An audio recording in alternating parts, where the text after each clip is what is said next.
पश्चिम बंगाल में सुबह 9 बजे तक का वोटिंग परसेंटेज आ चुका है। 18.76% वोटिंग हुई है पश्चिम बंगाल में और तमिलनाडु में अब तक 17.69% मतदान हुआ है। अभी पश्चिम बंगाल ने तमिलनाडु से बाजी मारी हुई है।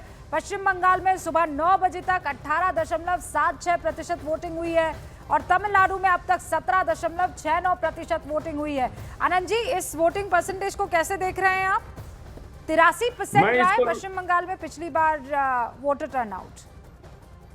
रूबिका जी, मैं इसको लोकतंत्र के मजबूत होने के तौर पर देखता हूं, क्योंकि सुबह सुबह अगर वोटिंग परसेंटेज इतना ज्यादा है तो मुझे लगता है कि 80 के आसपास परसेंटेज होना चाहिए पश्चिम बंगाल में, और उससे ज्यादा भी जाएगा तो मुझे कोई आश्चर्य नहीं होगा, क्योंकि 18.76 मतलब लगभग 19% वोट 2 घंटे में हो गए हैं। तो ये बहुत बड़ी बात है, क्योंकि अभी तो कई घंटे बचे हुए हैं। शाम 5 बजे तक जो लोग लाइन में लग जाएंगे उनको वोट देने का ये नियम है कि उनको वोट दिलवाया ही जाएगा, चाहे 7 या 8 कितने भी बजे। हाँ। तो मुझे लगता है कि तो जिस प्रकार से 83%, 83 पॉइंट समथिंग था, वो टूटेगा इस बार या आपको लगता है उससे कम होगा? नहीं, मुझे तो लगता है टूटेगा। जिस प्रकार से लोगों की कतार दिखाई दे रही है टीवी 18 के स्क्रीन पर या जो भी विजुअल्स दिखाई दे रहे हैं, हाँ। तो मुझे लगता है कि ये 85 से 90 के बीच में कहीं होगा। आपको क्या लगता है, 83 वाला रिकॉर्ड टूटेगा पश्चिम बंगाल? वो 83 वाला वोटर टर्नआउट का रिकॉर्ड तोड़ेगा या उससे नीचे? रूबिका जी, मुझे बंगाल की महिलाओं पे और उनकी युवाओं पे पूरा भरोसा है, क्योंकि महिलाओं सुरक्षा चाहते हैं और युवा को डेवलपमेंट चाहिए होता है। क्योंकि बंगाल के युवा ये कहते हैं कि हम भाजपा जो स्टेट में है, हम उस स्टेट में जाते हैं नौकरी करने के लिए, तो क्यों ना हम भाजपा को यहाँ पे बुलाते हैं। तो ये उनका एक नैरेटिव हर युवा के मन में है, और महिला चाहते हैं कि हमको सुरक्षा मिले भैया, और कुछ नहीं चाहिए। क्योंकि ये 1500 क्या लग रहा है?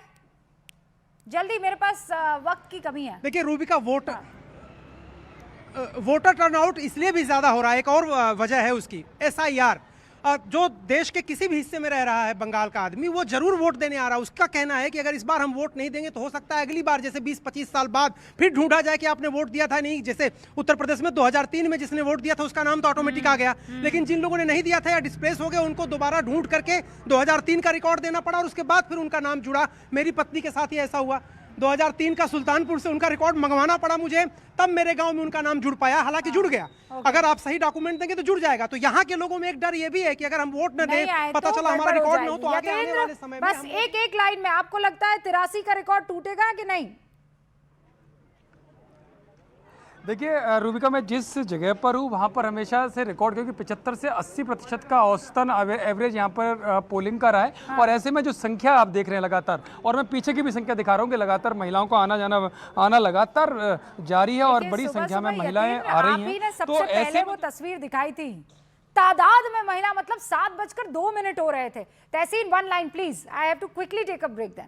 2016 में 9:30 से पहले 23% वोट था, 2021 में 18.95% वोट था। हाँ। ये सारी चीजें भाजपा करने के बावजूद वही लोग आ रहे हैं, और आदरणीय ममता बनर्जी दोबारा से मुख्यमंत्री बनेगी इंडिया अलायंस की सरकार। अरे वो तो आप बोल दीजिए ना, चीख कर। इंडिया अलायंस की सरकार, इंडिया अलायंस लड़ रहे हैं एक दूसरे से, इंडिया अलायंस की सरकार। पता नहीं आप लोगों का कुछ भी।